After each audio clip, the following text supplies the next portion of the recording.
Hello and welcome to Below the Title. I'm Robert. And I'm Taylor, and today we're talking the Lawnmower Man.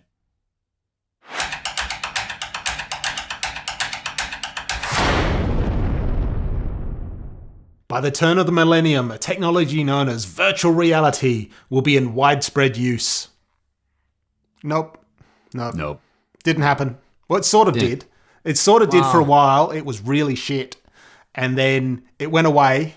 And then it's come back now. And how's the experience nowadays? Is it expanding our minds or expanding other things? No, mainly it makes me look as a grown man like an idiot as I jump around in my living room before I get nausea and have to sit down or spew. It just makes me feel sick. After about 15, 20 minutes, I'm just like, oh, I've got to stop. It does seem to be the problem that a lot of people face is the nausea. I tell you what doesn't give me nausea is the 1992, and I'm going to use the word classic, The Lawnmower Man.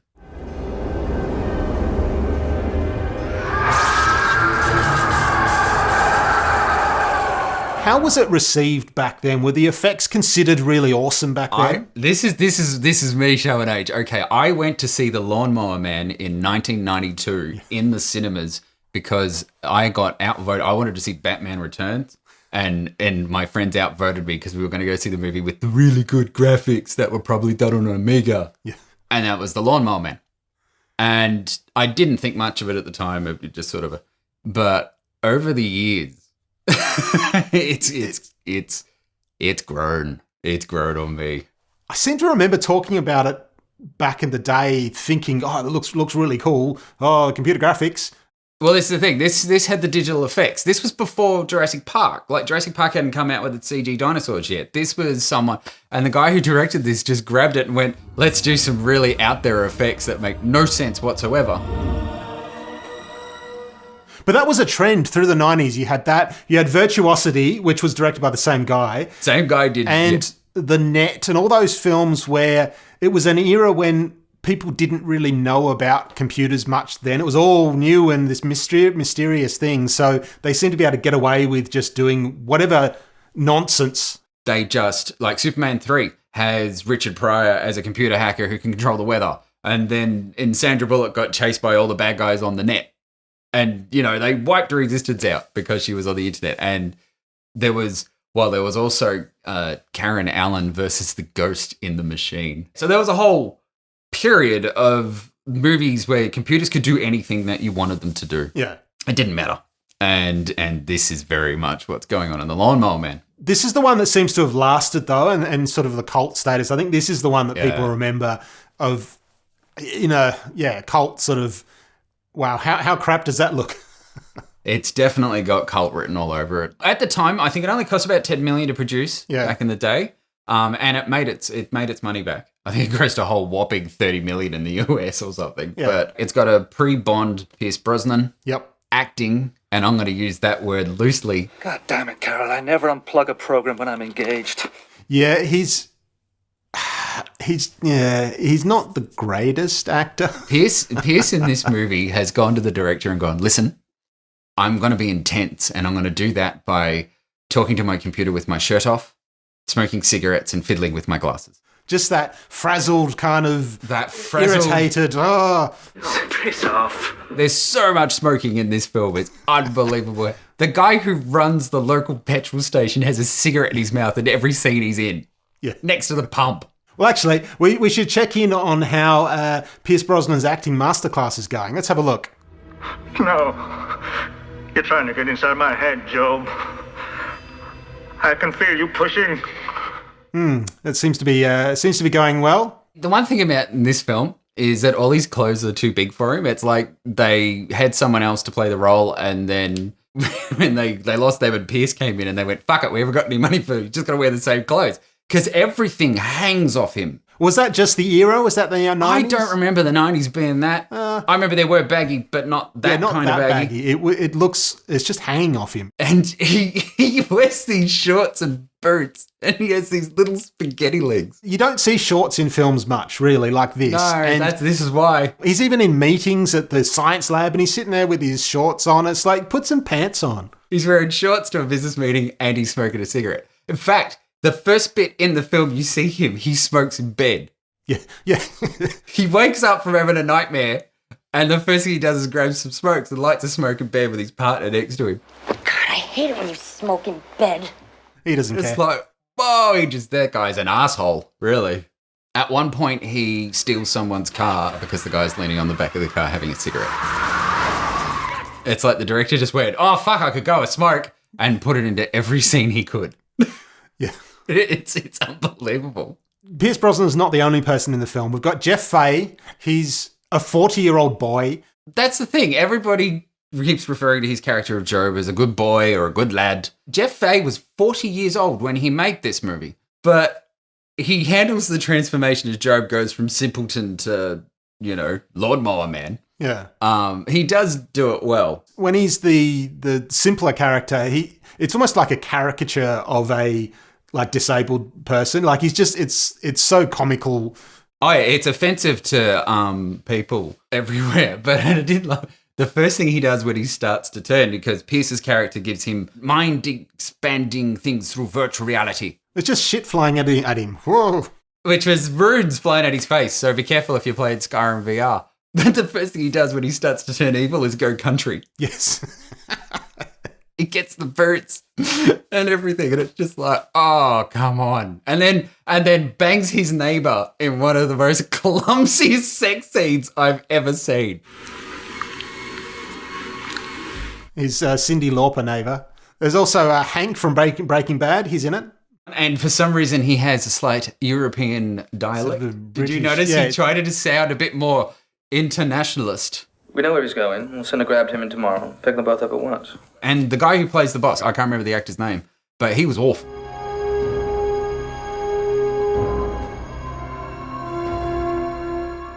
There's also Troy Evans shows up in it as a cop, and he has the same haircut he has in everything. That little sort of cropped hair. Yep.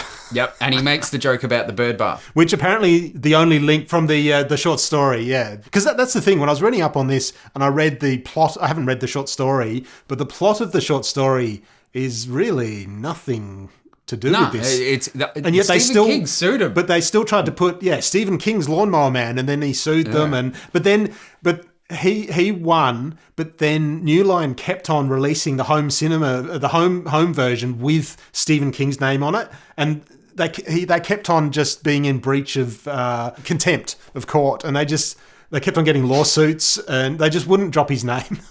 But it has very little to do with that original. No, it's got absolutely nothing to do with it, apparently, apart from the lawnmower. It was originally a different script called, what was it called? Cyber God. And then New Line owned the rights to the Stephen King short story, and they just said, let's join it. And and this is the result. Yeah. And it's pure early 90s techno babble with no logic, dubious special effects, which were outstanding at the time. Actually, you can tell me the whole thing with the priest in this film. I didn't understand. He's like, what's he doing? He's in a different film. But his ultimate demise, spoiler, his ultimate demise is one of the worst particle effects for flame you will ever see. Because you can see the really chunky person I just figure love underneath. it when it goes like...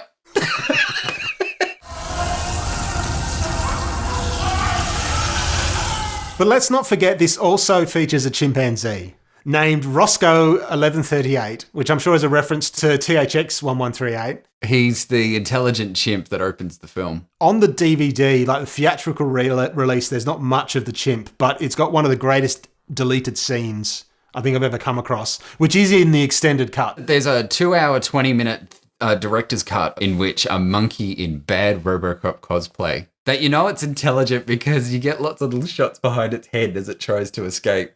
And it makes noises like when it's thinking about shit. In the opening scene that is in the theatrical cut, they refer to that helmet as a infrared battle helmet. So it's a chimpanzee in a RoboCop suit in an infrared battle helmet who escapes, and because the boss of the this facility trying to use these chimps as soldiers and for really bad purposes, but Pierce's character doing all his research, he wants to use it for good, and then the chimp escapes, and then they have to shoot it. Yeah, well, in the theatrical cut, that's when you get Pierce smoking in bed because the chimp doesn't make it out. But in the director's cut, the monkey gets out, and meets Job. And Job takes him home, and there's all this stuff with the simpleton and a chimp in RoboCop cosplay.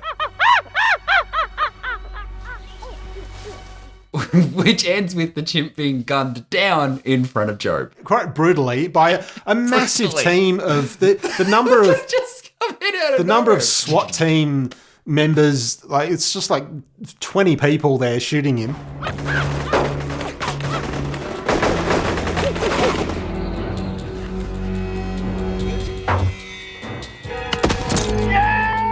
This is one of those movies that at the time I didn't appreciate, and now the more I watch it, the more I appreciate it for its balls out, just craziness. Well, it has lines like, His mind is like a clean, hungry sponge. While he's on the treadmill. it's another excuse for him to have a shower and get all frazzled. And then have another shower and then have a cigarette. Let's check in on Pierce's acting class again.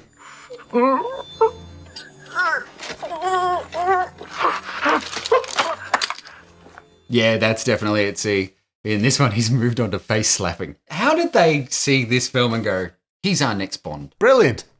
He's an actor, and a damn charismatic one at that. You idiot. Goddamn idiot! My God, do you know what you have done? It actually occurred to me in this how, the Luc Besson films Lucy is essentially the same thing.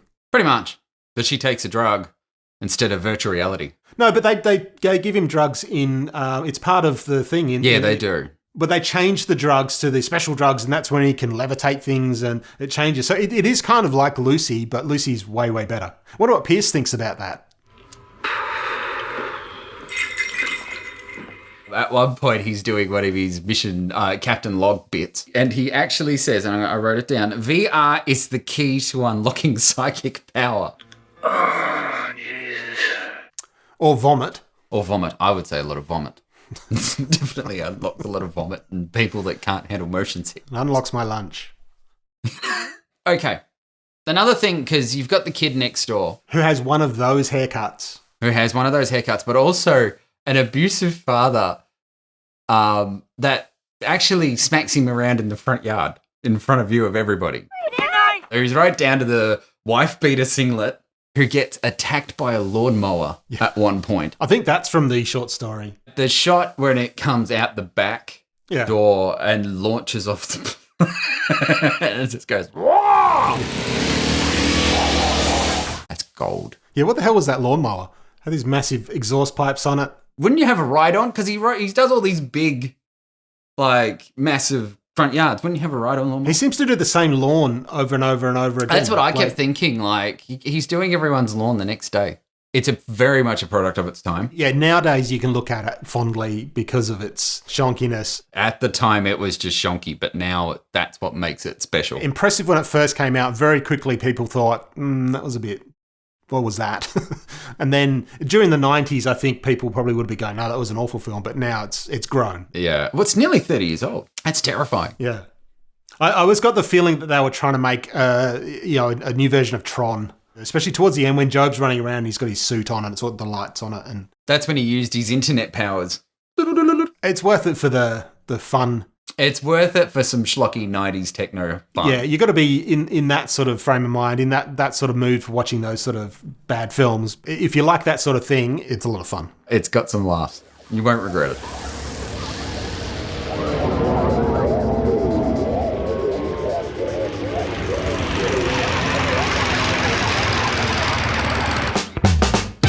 If your consciousness was expanded through virtual reality by this review, by all means, please click like and subscribe, and we'll be sending you more mind-altering experiences in the near future.